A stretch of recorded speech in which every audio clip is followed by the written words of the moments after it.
Quỳnh sự dân lý ông gian không tay vừa còn đi kèm dễ lòng sáng gì sẽ đúng lắm đừng cố xưa mẹ không thiệt tay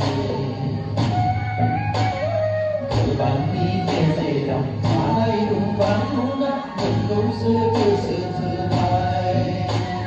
Hãy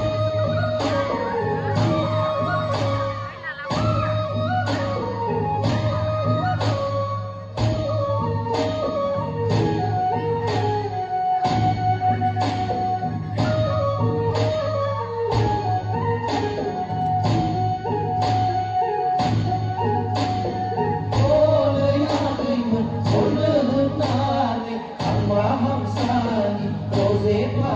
Mì Gõ để không bỏ